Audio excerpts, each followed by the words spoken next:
తోబుట్టు ఎవరైనా అవసరతలో ఉన్నారనుకుంటే ముఖం త్రిప్పేయటం అనేది క్రైస్తవునికి సంబంధించింది కాదు.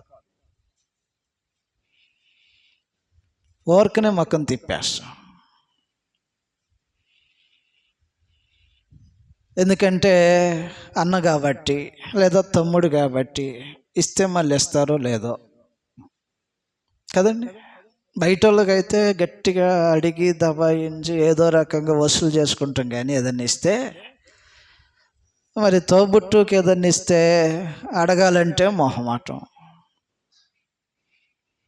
ఏమనుకుంటాడో. ఈ తోబుట్టుల మధ్యలో ముఖాన్ని తిప్పేసుకునేవాడు భక్తిహీనుడు.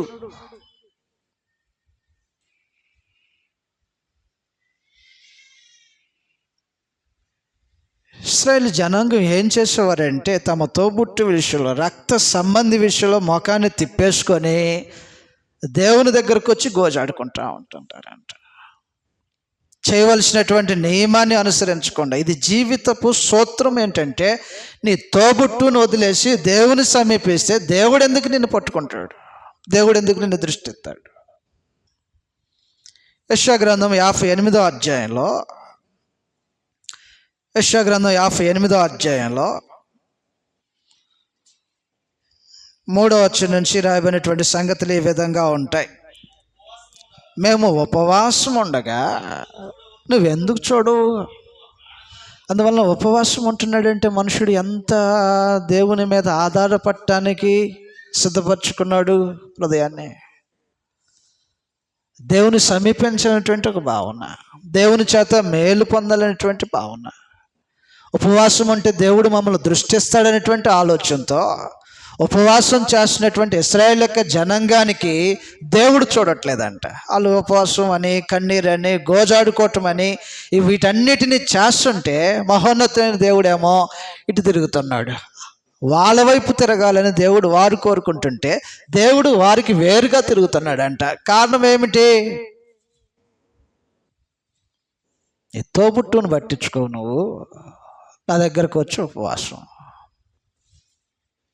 నీ రక్త సంబంధి ఏదైనా అవసరతలో ఉంటే చెయ్యి చాచు, నువ్వు ఇక్కడికి వచ్చి ఉపవాసం. 58వ అధ్యాయంలో 7వ వచనంలాగా రాయబడి ఉంటుంది. నీ ఆహారము ఆకలి గొనిన వారికి పెట్టుము, నీ రక్త సంబంధికి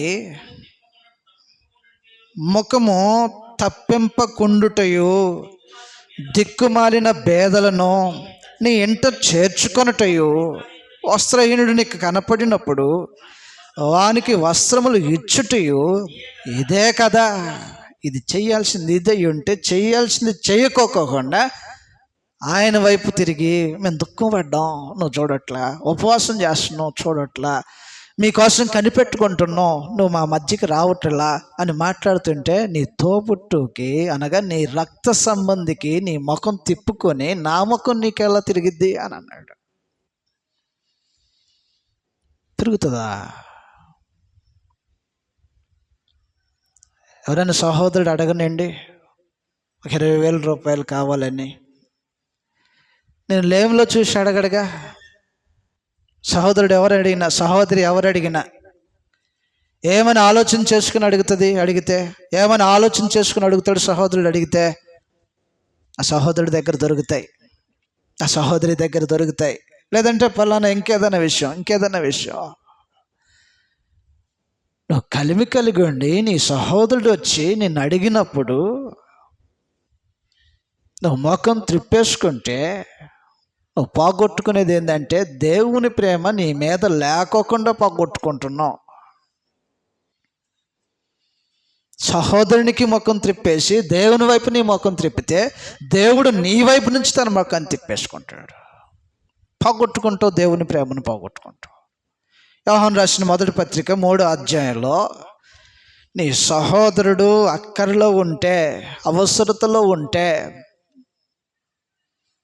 తనకు మనుషుడిగా లేదా తోబుట్టుగా తను చేయవలసినటువంటి ధర్మం ఒకటి దేవుడు నియమించాడు. ఆ ధర్మం ఏమంటే ముఖం తిప్పొద్దు. త్రిప్పేసావంటే దేవుడు నీ వైపు నుంచి మొక్కను త్రిప్పేసుకుంటాడు. యోహాను రాసిన మొదటి పత్రిక 3వ అధ్యాయము 17వ వచనంలాగా రాయబడి ఉంది, చదువుదాం.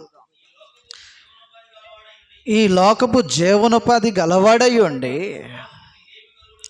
తన సహోదరునికి లేమి కలుగుట చూసియు అతని ఎడల ఎంత మాత్రమును కనికరమును చూపని వాడై వాని యందు దేవుని ప్రేమ, నీ మీద ఎలాగుండి దేవుని ప్రేమ కలలుగా అంటున్నావు నువ్వు. దేవుడి ప్రేమ ఉంది, దేవుడి కృప ఉంది, దేవుడి దయ ఉంది, దేవుడు మమ్మల్ని బిడ్డలుగా స్వీకరించి అన్నిటిని అనుగ్రహిస్తున్నాడు. నీ కళ ఏంటో కళ? ఏంటో కళ? సహోదరునికి మొక్కం తిప్పేసి కలిమిడిలో నీ సహోదరుడు లేకుండా నువ్వు చూసిన తర్వాత ఎంత మాత్రము చస్తే చస్తాడు, బ్రతికితే బ్రతికాడు, తెచ్చుకుంటే తెచ్చుకున్నాడు, లేకపోతే లేదు, ఉంటే ఉంటాడు, పోతే పోతాడు. ఈ భావనతో నీకు సంబంధం లేనట్టుగా బ్రతుకుతున్నావు అనుకో, దేవుని ప్రేమ నీ మీద అలాగ నిలిచి ఉంటుంది. తోబుట్టు కదా, ఈ తోబుట్టును నిర్లక్ష్యం చేస్తే, కనికరించకపోతే, చెయ్యి వెనకపడి ఉందనుకో, చెయ్యి అందించు. అవసరతలో ఉన్నాడు అనుకో, నువ్వు చేయగలిగినటువంటి నీ భారానికి మించేమి దేవుడు ఏ రోజున కోరడే ఎవరి దగ్గర నుంచి. ఈ తోబుట్టు విషయంలో నువ్వు ఎలా ఉన్నావు?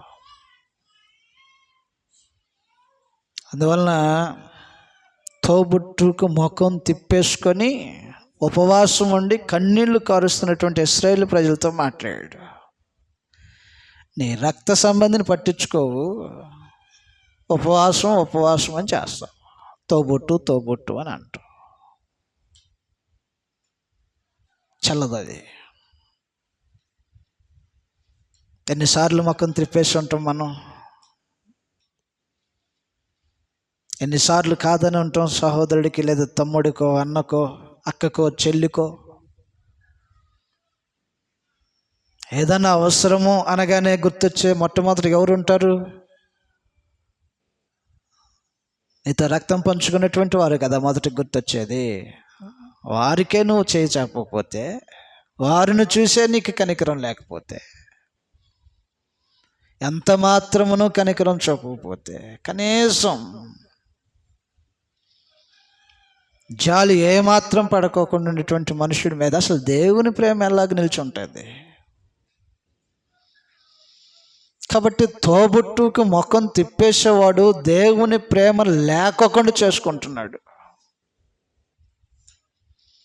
దేవుడు తన వైపు చూడకోకుండా చేసుకుంటున్నాడు.